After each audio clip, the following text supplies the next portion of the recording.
With the presence of God comes grace.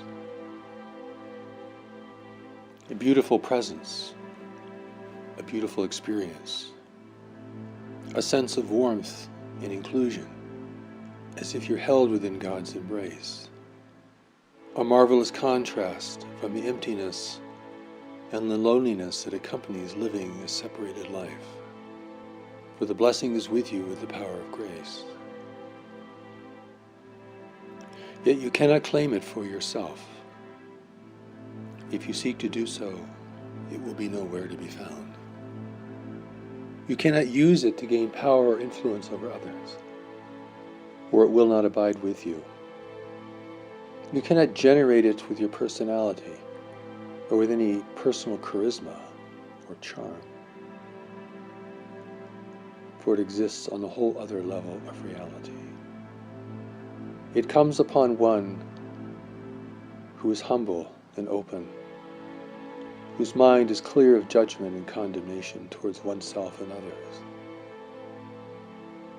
It naturally flows in to fill a vacuum here, the vacuum of the still mind.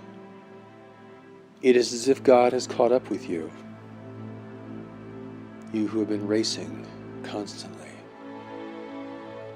You look for the presence and the grace, and you cannot find it, but it is standing right behind you. You look for God, but you look for things and objects and personalities, and God is nowhere to be found.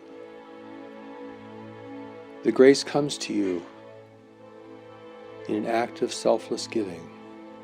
Grace comes to you in a moment of forgiveness and understanding against one with whom you had hatred or misgivings. Grace is the product of relationship. True relationship with another, true relationship with God.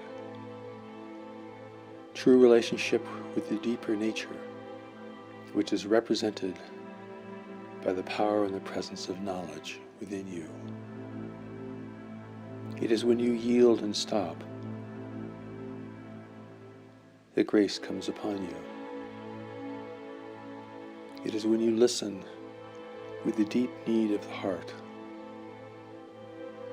that grace answers your call.